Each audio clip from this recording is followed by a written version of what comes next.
मांगे पूरी करो, हमारी मांगे पूरी करो, हमारी मांगे पूरी करो, हमारी मांगे पूरी करो। जम्मू कश्मीर शरणार्थी एक्शन कमेटी जिंदाबाद, जम्मू कश्मीर शरणार्थी एक्शन कमेटी जिंदाबाद, जम्मू कश्मीर शरणार्थी एक्शन कमेटी जिंदाबाद,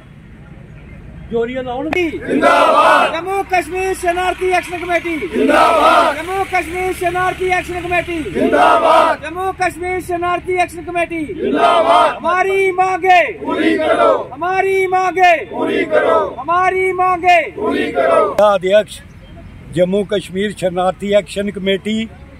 तो आज का जो हमारा प्रोटेस्ट है वो इस बात पे है, हम पाकिस्तान ऑक्युपाइड जम्मू कश्मीर से आए हुए डिस्प्लेस्ड पर्सन हैं।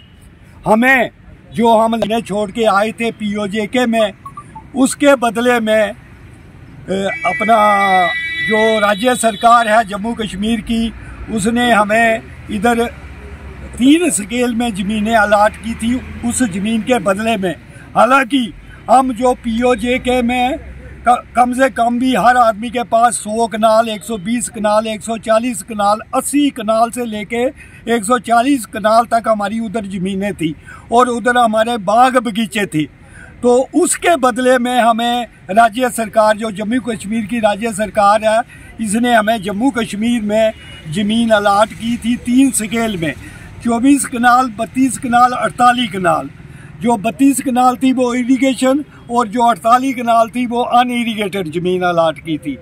तो 578 से हमें ये स्टेट लैंड जो थी वो हमें अलाट की गई और 1965 में 254 के तहत कैबिनेट आर्डर है जो, उसके तहत हमें इस ज़मीन का मालिकाना हक दे दिया गया।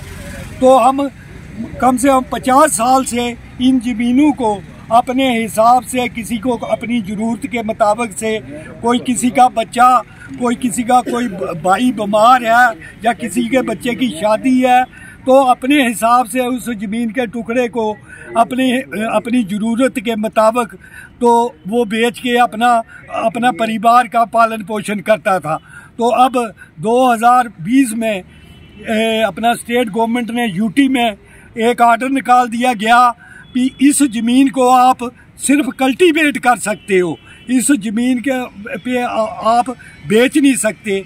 और सब रजिस्ट्रार जो थे हमारे जम्मू कश्मीर में, जो हमारी रजिस्ट्री थी, उन रजिस्ट्रियों को बंद कर दिया गया। अब क्या डिमांड करते हैं? हमारे कम से कम भी जम्मू कश्मीर में 10 से 12 लाख तक लोग इससे इफेक्टेड है, जिनका कोई कारोबार, कोई बैंक हमारी ज़मीन पे लोन नहीं दे रहा। हम तो यहाँ पे मेहमान के तौर पे आए हैं।